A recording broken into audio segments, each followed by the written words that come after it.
before we took an off last week when we were doing this chapter, we had completed till Nazi cult of motherhood. When I'll be sharing the answers, you will be able to see how you have to write. इस वाले chapter से, while you all are going to have your exams, and I saw that most of you are going to cover this chapter also as a part of your syllabus. तो ये जो question है, Nazi cult of motherhood. Cult का मतलब, उस दिन the child had asked, cult मतलब होता था culture, means how did he treat the girls and women. We had read that जो बॉयज थे, फॉर द बॉयज, नाजी यानी कि जो हिटलर और उसके जो फॉलोअर्स हैं, उनका मानना था that the men were suppose to be masculine. Masculine मतलब उनको बहुत फिजिक्स स्ट्रांग होना चाहिए. They should learn the art of sports, boxing, and they should have three, उनके उसने बना रखे थे. First of all they have to join, जब वो छोटे थे तो उनको जो है एक मतलब पहला ऑर्गेनाइजेशन, फिर 14 इयर्स में, for 18. For what women it was not like that. Women के लिए उसका कंप्लीटली रैडिकली उसका मानना था कि the women were different from men. Men और विमेन की इक्वालिटी जो है, that will not be there. First point. उनका जब दूसरी कंट्रीज में इक्वालिटी की बात चल रही थी, इन द जर्मनी उनका मानना था दैट विमेन को जो है इक्वल राइट नहीं देना चाहिए. According to Hitler and his Nazism, they had to become good mothers, rear pure-blooded Aryan children. मतलब they should not marry anyone out of Germany caste. They had to maintain the purity of race, distance themselves from Jews, look after the home, teach their children the Nazi value. यही उन लोगों के लिए जो है that was important. They had to be the bearers of Aryan culture and race. मतलब उनको पैदा करना है आर्यन बच्चे और उसी को आगे बढ़ाना है. इवन दो हिटलर का कहना था कि मदर्स जो है, वो सब मदर जो है मोस्ट इंपॉर्टेंट सिटीजन है, लेकिन वो कभी ऐसा नहीं करता. Women who bore racially undesirable children were punished. जिनके बच्चे जर्मनी के नहीं, किसी की लव मैरिज है, कोई और है, तो उनको पनिश किया जाता. और जो प्योर थे उनको अवार्ड मिलता. क्या मिलता? They were given favour treatment in hospitals.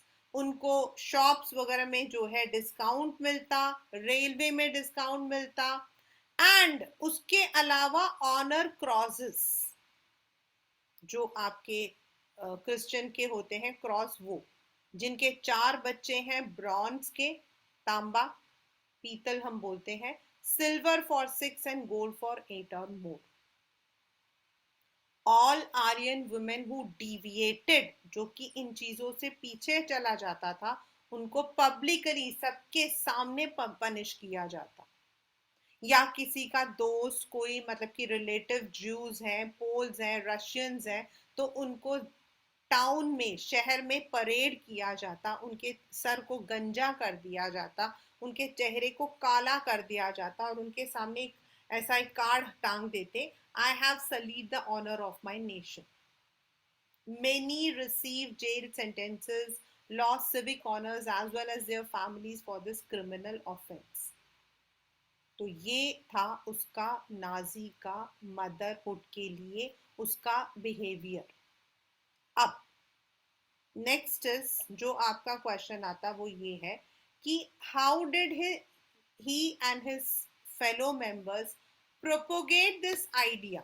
मतलब इस आइडिया को उन्होंने कैसे लोगों तक पहुंचाया. And what did they he do, मतलब उनको कैसे किया जाता था, क्या ट्रीटमेंट एक्चुअली की जाती थी. As I told you in the very beginning, that Hitler was a very, very intelligent orator. उसका ओरेशन स्किल बहुत अच्छा था.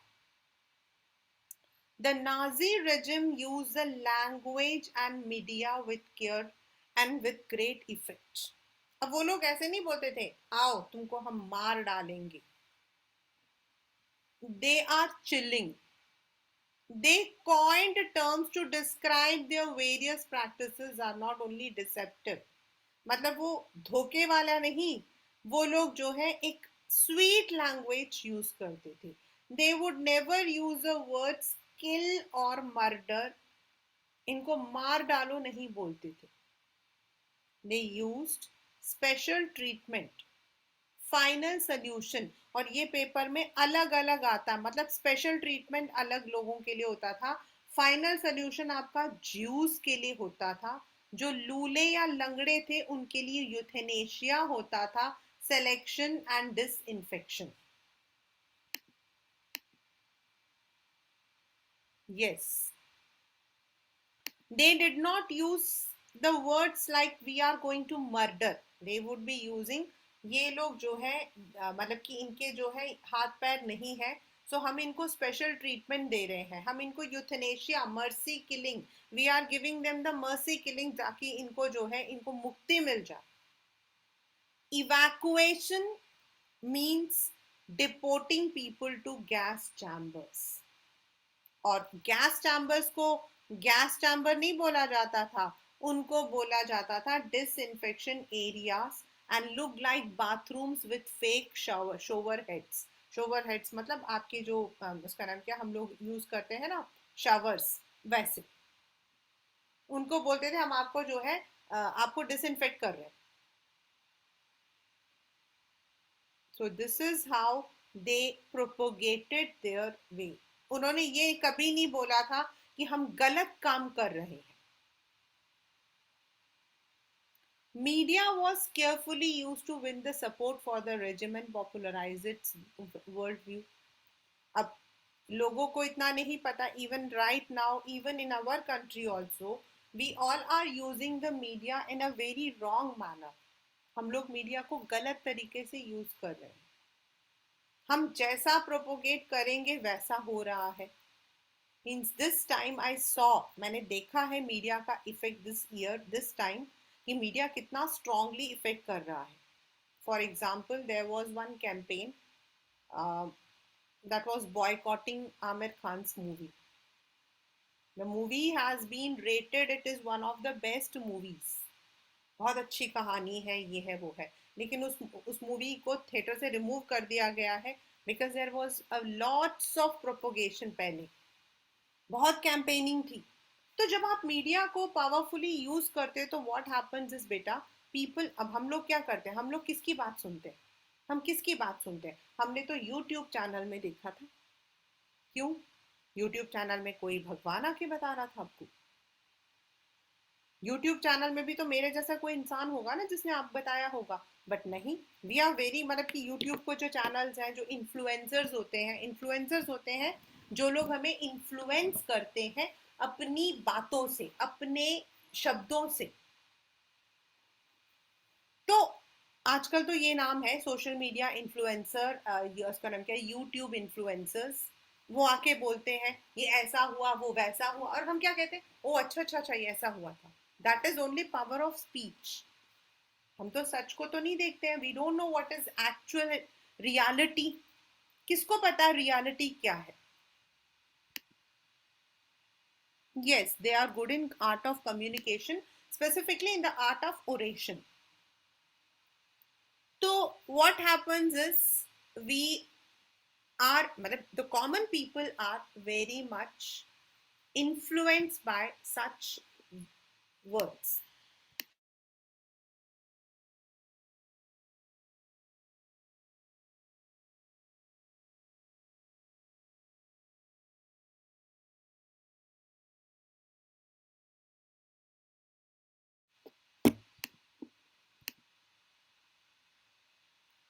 See, when you are using media for the right purpose, you convey the right message.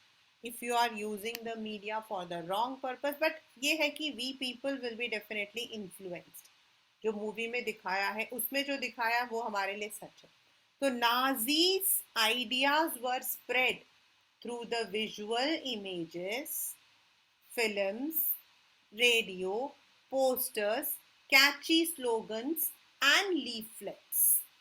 उन्होंने जो है media को अपना एक हथियार बनाया एंड ऐसे फिल्म दिखाते थे, ऐसे रेडियो में इन्फ्लुएंस करते थे कि लोगों को लगने लगा, मतलब जो वहां जर्मनी में जो लोग थे उनको लगने लगा that Nazis are sorry the Jews are the worst people on this earth. In posters, the groups identified as the enemies of Germans were stereotyped, mocked, abused, and described as evil. Socialist and liberals, मतलब जो लोग इनको support करते थे, या liberals होते हैं जो हर रिलीजन, हर कास्ट, सबको टॉलरेट करते हैं. Liberals are those who support everyone. Socialist वो होते हैं those who support the rich and poor equally. उनको weak and degenerate, मतलब उनको दब्बू बोला जाता था. They were attacked as malicious foreign agent. Malicious मतलब someone who is harmful. Malicious का मतलब होता है harmful, मतलब ये लोग जो है ना foreign elements हैं, ये लोग प्योर जर्मनी नहीं है. दे आर एंटी, हमारे यहाँ पे बोलते हैं ना हम एंटी इंडियंस है. The propaganda films were made to create hatred for Jews. और ये आपके पेपर का क्वेश्चन है. Name the movie which was made on Jews. The most infamous film was The Eternal Jew. They were shown what Jews felt in मतलब उनको बहुत ही बुरे तरीके से दिखाया जाता था. There is some pages missing. Yeah. Yes, anti-national, those people who were wrong, जो गलत थे, हर तरीके से उनको जो है गलत ही दिखाया जाता था. So this was how the Jews were stereotyped. बेटा now you may be understanding what is the meaning of stereotype. मतलब उनको जो है, उनको एक अलग सा सोसाइटी के अंदर जो है एक वो बना देना कि ये ऐसे ही होते हैं. They are like this. Stereotype का मतलब होता है ये ऐसे ही होते हैं. They are bad, they are anti nationals, they are our enemies. मतलब उनके लिए एक स्टीरियोटाइप बना दिया गया. जैसे हमारे यहाँ बनाया गया ना, ये इंसान ऐसा ही होगा. क्यों होगा भाई? बट हमने स्टीरियोटाइप बना रखा है. हमारे यहाँ पे मदर इन लॉ का मतलब होता है मदर इन लॉ, डरावनी सी एक डायन. हम एक स्टीरियोटाइप बना देते हैं. Not all the mother in laws are wrong, not all the daughter in laws are very good. तो बट हम स्टीरियोटाइप बनाते हैं फॉर एवरीथिंग. पॉलिटिक्स में भी बनाते हैं. तो उनको जो है एक स्टीरियोटाइप बना दिया गया that Jews are the enemies of Germany. And if they are there on this earth, अगर वो लोग इस अर्थ पे हैं, तो that means Germany is never going to flourish. Germany में कभी भी जो है अच्छाई नहीं आएगी, कभी वो लोग खुश नहीं रहेंगे. And this was done using movies. जैसे एक मूवी मैंने आपको बताया, The Eternal Jews.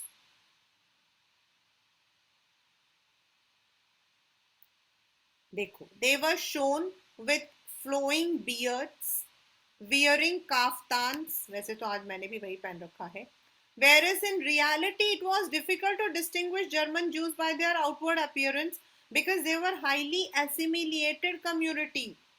सच्चाई में ऐसा कुछ नहीं था. अभी भी मैंने जैसे आपको बताया कि if you go to Germany, तो आपको नहीं पता लगेगा कि जो सामने इंसान है वो जर्मनी है या वो मतलब वो क्रिश्चियन है या वो ज्यूज है. आपको नहीं पता लगेगा. लेकिन उनको मूवीज के अंदर जैसे हमारे यहाँ दिखाते हैं ना, जब मतलब कि पहले जमाने में होता था. In fact I always tell my students, अगर आप पुराने जमाने की मूवीज को देखोगे तो इट वाज ऑलवेज शोड कि एक हीरो है. बहुत पुरानी मूवीज देखना, एक हीरो है, दो हीरोइन है.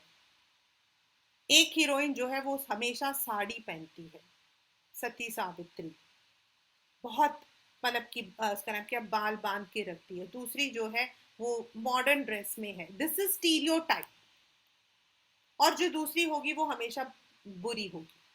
सिमिलरली दो बॉयज हैं, एक हीरोइन है। जो रियल हीरो है वो फाइट भी कर सकता है, वो बहुत स्मार्ट है। दूसरे की मूछें हैं, वो मतलब कि गलत है। तो हम हमेशा ऐसा आउटवर्ड अपीयरेंस बनाते हैं कि भाई एक अच्छा इंसान मतलब उसको साड़ी पहननी पड़ेगी। क्यों भाई, अगर मैंने साड़ी नहीं पहनी तो मैं बुरी हो गई? If I am not wearing sari तो क्या मैं बुरी हो गई? मुझे प्यार अपने बच्चों से, अपने as a teacher I should be able to teach. मेरी साड़ी पहनने से मैं मतलब कि साड़ी पहनने से मेरे अंदर क्या अलग से नॉलेज पैदा होगा? But it is there. हम ऐसा बनाते हैं। तो इन द मूवीज ऑल्सो उनको दिखाया जाता था, वो होते हैं जिनकी लंबी दाढ़ियां होती हैं, जो काफ्तान्स पहनते हैं। बट सचमुच में ऐसा नहीं था। The Germans were as the Jews, and the Jews were as the Germans. But they were referred to as vermin. Vermin मतलब poison, rats, pest। मतलब जर्मनी की भाषा में जूस जो थे वो तो मतलब कि पॉइजन है, चूहे हैं, दीमक हैं।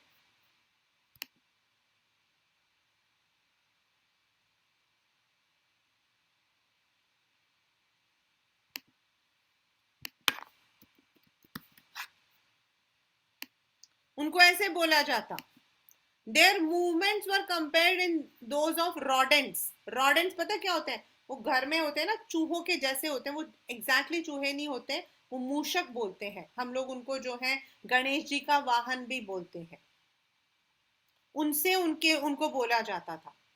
Nazism worked on the minds of the people, tapped their emotions, turned their hatred and anger at those marked as indivisible। और धीरे धीरे धीरे धीरे धीरे क्या हुआ, लोगों के मन में ये बात बैठ गई कि ज्यूज जो होते हैं वो गलत होते हैं, वो गंदे होते हैं, वो खराब होते हैं।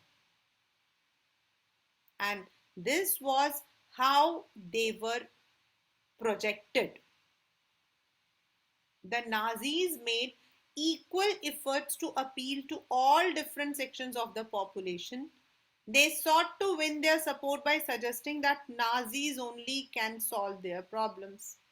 उन्होंने उनके दिमाग में डाल दिया कि सिवाय नाजी के उनके इस प्रॉब्लम को कोई सॉल्व नहीं कर सकता है।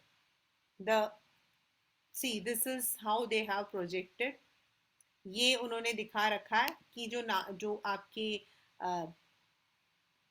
ज्यूज होते हैं, money is the God of juice.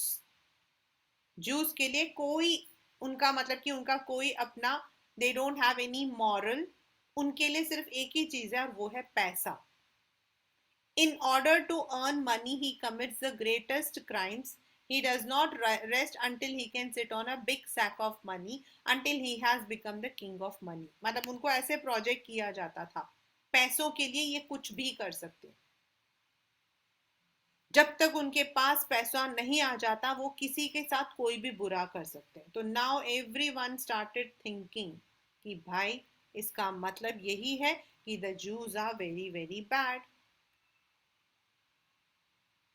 ये देखो, a German farmer, you belong to Hitler, why? The German farmer stands in between two great dangers. मतलब उन्होंने बताया है, one is the American system.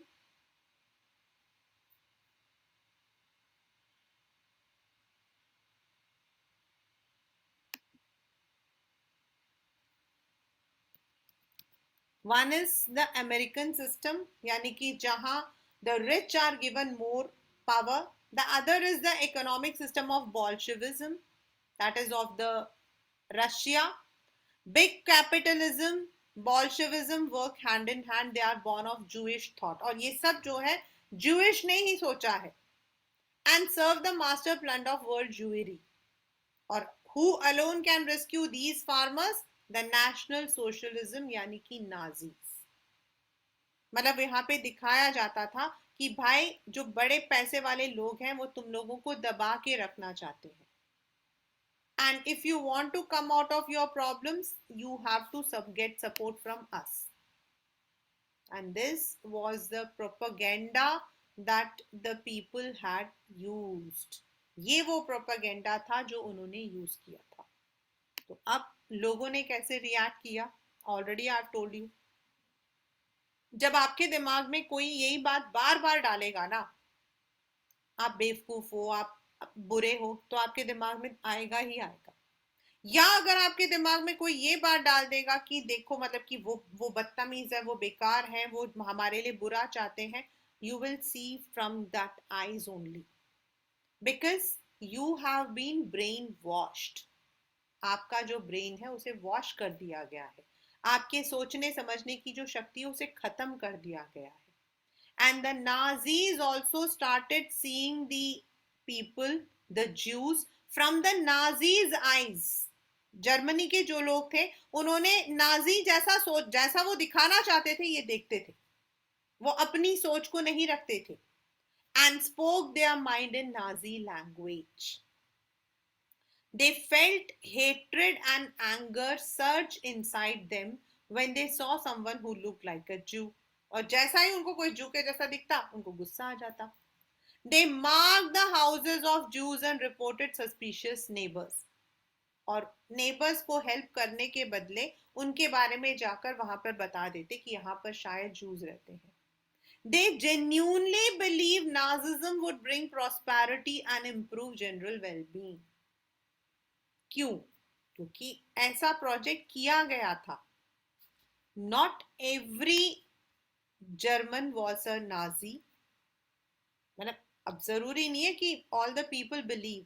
Many organised active resistance also, braving police repression and death. कई लोगों ने आवाज उठाने की कोशिश भी की.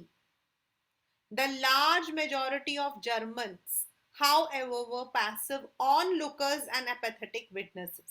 मतलब मैक्सिमम लोग सिर्फ तमाशा देखते थे. पैसिव ऑनलुकर्स का मतलब होता बच्चा तमाशा देखने वाला, एंड सिर्फ देखते थे कि दूसरों के साथ बुरा हो रहा है. They was too scared to act, to differ, to protest. They prefer to look away. उनको इतना डर लगता था कि भाई अगर हम इनका साथ देंगे तो what will happen? We will also be prosecuted. हमारे साथ भी बुरा हो जाएगा. So this was how the people had reacted towards Nazism. जो साथ कुछ लोग साथ दे रहे थे, कुछ लोग अपोज कर रहे थे, बट देयर वर पीपल जो नहीं करना चाहते थे बट वो चुपचाप देखते थे. The reason was they did not want to become a pray.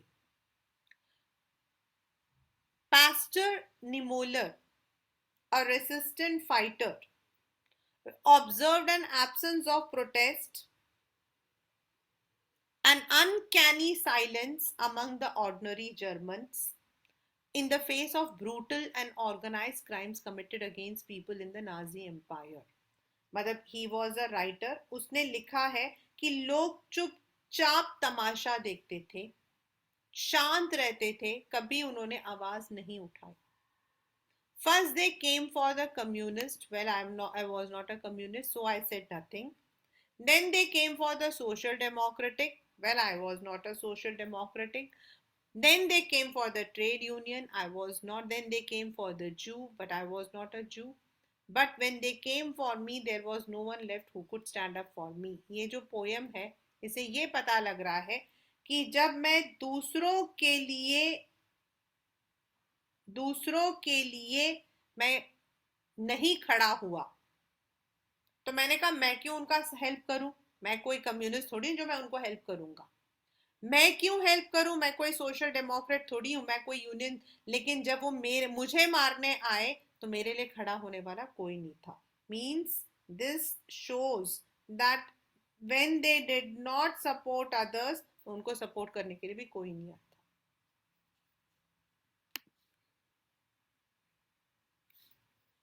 So this was how people were projected. This was how people were projected.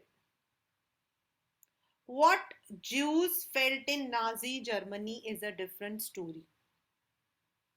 Charlotte Barrett secretly recorded people's dream in her diary and later published them in a high disconcerting book called The Third Reach of Dreams. बेटा आपको हर एक, अभी मैं आपको बताऊंगी, the book which was written by Hitler, वो भी paper में आता है, ये वाले बुक का नाम भी आता है आपका, एंड देन इससे पहले जो मैंने अभी आपको बताया था कि जो मूवी बनी थी द एटर्नल ज्यूस, वो भी आता है। और उसमें दिखाया कि the Jews themselves began believing in the Nazi stereotypes. They dreamt of hooked noses, black hair and eyes. मतलब वो बेचारे खुद ही अपने आप को गलत सोचने लग गए।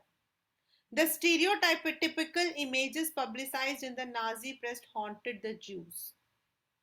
They troubled them even in their dreams. Jews died many deaths even before they reached the gas chamber. मतलब वो लोग बेचारे इतना परेशान हुए कि बहुत सारे लोग अपनी मतलब कि उम्मीदें खो बैठे थे। बहुत सारे लोग अपने उम्मीदें खो बैठे थे। Because according to the Nazis, the Jews were the worst people on this earth.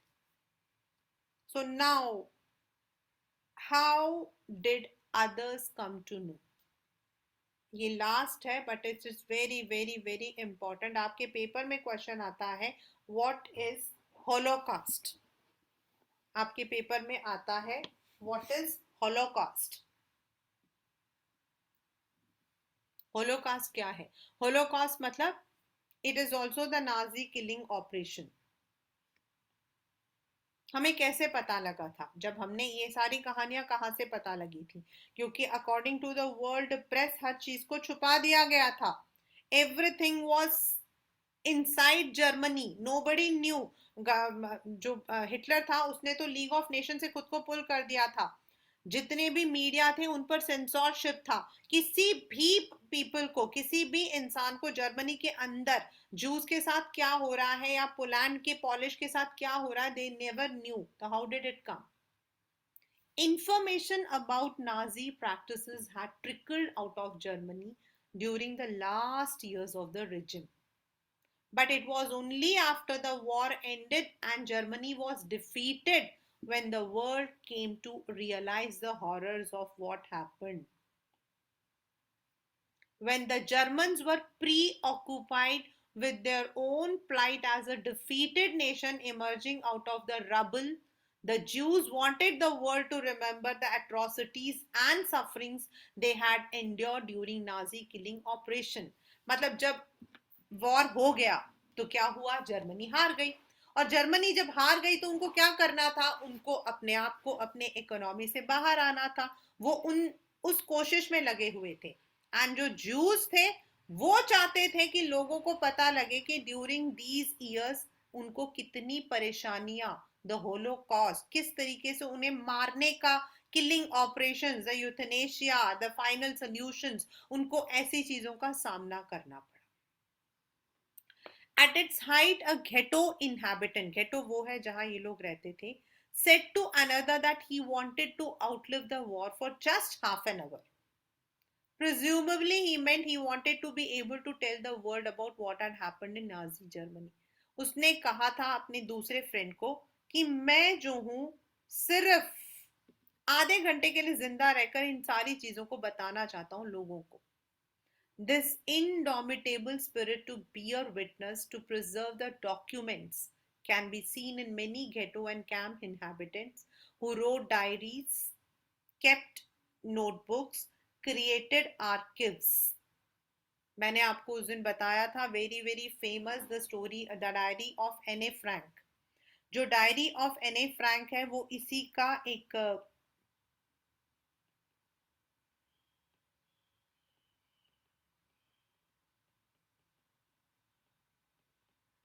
this novel or this book tells about all the atrocities that the people had faced. हाँ, उसमें उनके पर्सनल अपने मतलब कि जो उनके पर्सनल चीजें वो भी थी, बट उसमें बताया गया है बिकॉज मैंने आपको बताया था कि earlier diary of Anne Frank was a class 10 book also.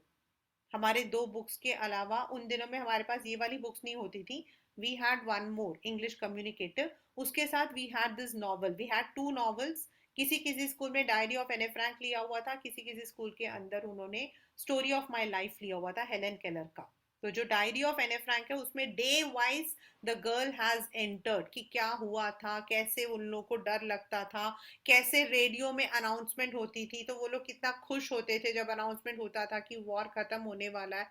So through those diaries, those notebooks जो लोगों ने लिखा था, बाद में लोगों को मिला था, some of them were printed as published as novels, हमें पता लगा था। ऑन द अदर हैंड, जब नाजीज हार गए तो उन्होंने क्या किया, they distributed petrol to destroy all the incriminating evidence available in the offices. उन्होंने सारी जगहों पर जो है पेट्रोल डालकर सब चीजों को जलाने की कोशिश करी। Yet the history and the memory of Holocaust live on in memoirs. Memoirs होते हैं वो चीजें जिनको हमने संभाल के रखी हैं। फिक्शन यानी कि आपके स्टोरीज, डॉक्यूमेंट्रीज जैसे आप यूट्यूब में देख सकते हो, you will find the real documentaries there. Poetry, memorials, museums in many parts of the world. जैसे मैंने आपको डायरी ऑफ एने फ्रैंक बताया है, if any one any time goes to, I think right now it's in Amsterdam, it's Netherland है शायद, वहां पर जो एने फ्रैंक है उनका वो घर है, मतलब वो एरिया जहां वो छुपे हुए थे, now it has been converted into a museum. जहां पे वो लोग छुप कर रहे थे, that is now converted into a museum. These are a tribute to those who resisted it, an embarrassing reminder to those who collaborated, a warning to those who watched in silence. These are done. These are even some of the letters. Even हम मतलब कि कहा जाता है कि महात्मा गांधी जो है उन्होंने लेटर लिखकर हिटलर को समझाने की भी कोशिश की थी, that it is only you who can prevent a war which may reduce humanity to the savage state. But,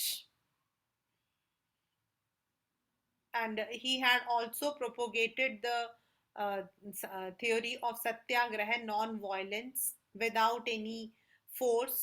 उन्होंने कहा था कि आप अपनी प्रॉब्लम को सॉल्व कर सकते हो, but his words did not have any effect on Adolf Hitler. You can see, as I have told you, कुछ क्वेश्चंस आपके हैं ये वाले। Problems face by Weimar Republic जो है, ये क्वेश्चन आपके पेपर में आता है। Why do we say that Weimar Republic had inherent defects? Then why Nazism became popular? ये मैंने अभी आपको जो एक्ट ऑफ प्रोपेगेंडा बताया था, मतलब उन्होंने मूवीज को यूज किया था, उन्होंने पोस्टर्स को, स्लोगन्स को यूज किया था वो। Then what were the peculiar features? Then आपके Nazi state seek over their control, ये वाला भी क्वेश्चन वही है। इसके अलावा आपके चैप्टर में, आपके इस वाले में आता है, that is the very important, that is Nazi cult of motherhood, and then the Nazis view about the youth, ये आपके पेपर के। एंड देन 1 1 1 1 मार्क के आपके बड़े सारे क्वेश्चंस हैं which you will be having. As I said, एक मैंने आपको अभी बताया था, what was the movie made on Jews? The Eternal Jew. Then आपके एडोल्फ हिटलर जो थे उन्होंने एक बुक लिखी थी और उस बुक का नाम था main camp. The name of the book was Mein Kampf. I don't know, ये रहा, this is the book. It is not mentioned in the question in your paragraphs, but it is mention here. और आपके paper में यही question आता है कि name the book written by Hitler, and the name of the book is Mein Kampf, MEIN, मतलब वो उसकी लाइफ, उसकी खुद की life, that is a book that he has written, it's his autobiography, ये आपके पेपर में आता है। Then this is a Volkswagen.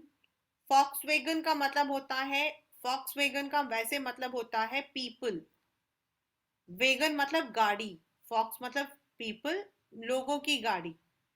तो ये था that owning a car was no longer just dream for an ordinary worker. तो ये Volkswagen का था, people's own car. Then what was the slogan that was propagated? One people, one empire, one leader. Again, this is a one marker question. What were the secret police called as Gestapo? इस पे आप लोग please do not get confuse, because in your socialism in Europe आपका जो Russian revolution है उनमें आपका Russia का सीक्रेट है चिका और इनका है गेस्टपो.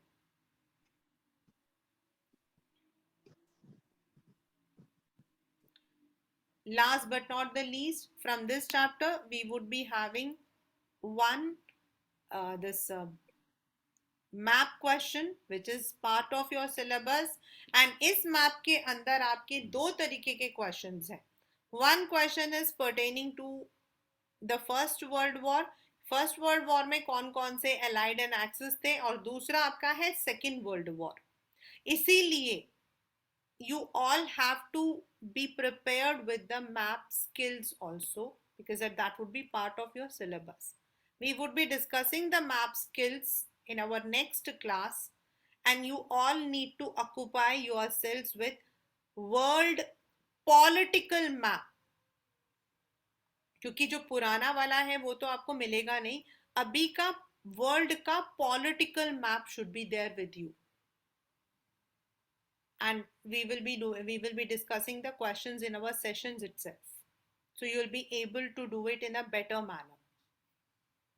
So these are some of the important questions that would be coming, and this is a chapter what we call as Nazism and rise of Hitler. Now Hindi में इसको हम फासिज्म भी बोलते हैं. मतलब what does the chapter exactly mean? Means Germany जो एक time पहली बार it was defeated in the war. War में डिफीट होना जो है that's not the fault of any particular country, but उस वर्ल्ड वॉर में all the countries blame Germany for its defeat.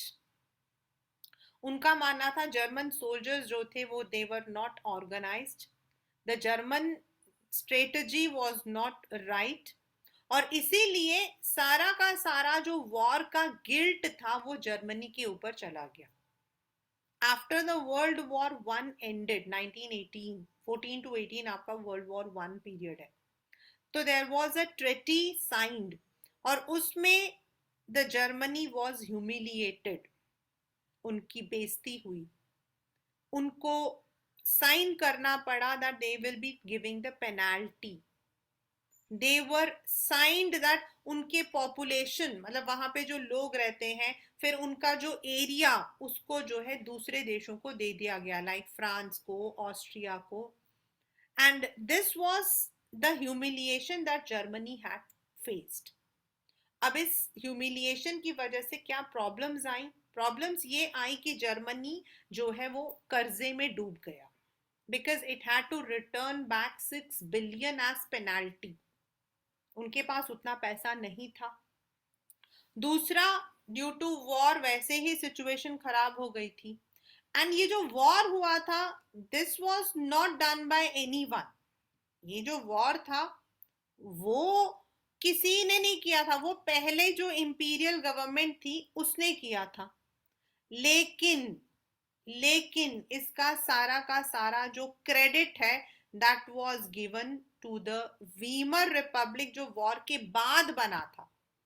Weimar Republic की कोई वैसे गलती नहीं थी, इट वाज ओनली दैट कि वो थोड़े से वीक थे, उनके जो पॉलिसीज थी वो वीक थी, उनका जो कॉन्स्टिट्यूशन था दैट वाज नॉट स्टेबल, और इसीलिए लोगों का जो what we call as trust जो था दैट वाज ब्रोकन. दूसरी तरफ the person whom we call as Adolf Hitler, who worked as a messenger during the war, वो आया पावर में. पहले उसने एक वर्कर पार्टी को ज्वाइन किया, देन उसने एक मतलब कि एक अटेम्प्ट किया which was not successful, an unsuccessful attempt to capture Berlin. Even though उसके ऊपर केस भी चला, बाद में वो छूट गया। फिर उसकी जो पार्टी थी, that became the strongest party and he was offered the chancellorship. Chancellorship का मतलब होता है जैसे हमारे यहाँ पर we are having the prime minister. And जिस दिन वो प्राइम मिनिस्टर बना, उसने जिस दिन वो चांसलर बना, ही उसने क्या किया, उसने सारे के सारे ऑल द ओल्ड रिजिम्स जो थे उन सबको उसने खत्म कर दिया। Enabling act, yes. No, prime minister, it is India's prime minister only, it is not vice president, it is India's prime minister only. He gave the enabling act, मतलब all the power to self. Then उसने ऐसे ऐसे rules बना दिए and over the period complete dictatorship जो है उसने establish कर दिया. This was what he had done at the very first. Then slowly उसने जो है लोगों के अंदर जो है he started developing the hatred. तो उसका जो ओरेशन पावर था वो बहुत अच्छा था. तो उसने अपने ओरेशन में कहा कि if he becomes the prime minister, if he is there, he would give all the lost territories, जितनी भी उनका जो भी पुराना था वो सब कुछ वो वापस करेगा. एंड शायद इसी वजह से वो जीत भी गया था. And this was how he had come into power. But once he came into power, हाँ उसने एक अच्छा काम किया था कि जर्मनी का जो इकोनॉमी था उसको उसने रिवाइव किया था. जितनी चीजें उनकी खो गई थी वो सब वापस आ गई थी. ये तो उसने अच्छा किया. उसने अपने वो सारे टेरिटरीज वापस ले ली जो उसने मतलब कि वो खो चुका था. एंड इट बिकेम वर्ल्ड के नंबर 1 में आ गया आपका जो जर्मनी था. But then he personally on the ground of other things he started targeting the Jews, the Poland, जो पोलिश के लोग थे इन सबको उसने टारगेट करना शुरू किया, जिसमें उनको मारा जाता, पीटा जाता. बॉयज के लिए, गर्ल्स के लिए उसने अलग अलग पॉलिसीज बनाई. और अपनी ये सारी चीजें जो है through the what we call as propaganda, art of propaganda, उसने ये सब कुछ प्रोपोगेट किया. अल्टीमेटली उसकी सारी चीजें लोग मानने लगे. And there was widespread hatred for the Jews, the Polish and Russians, and ultimately they were targeted, they were killed. और जब उनको किल किया जाता था कोई भी कुछ नहीं बोलता था.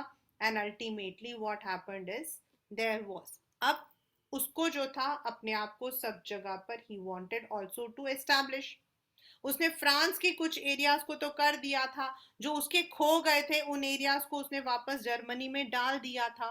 But now he also wanted to go towards the East Europe, यानी कि आपका यूरोप जो आपका रशिया वाला एरिया है. And that was his historic blunder because that resulted in the world war 2. वो हमारा बन गया वर्ल्ड वॉर 2.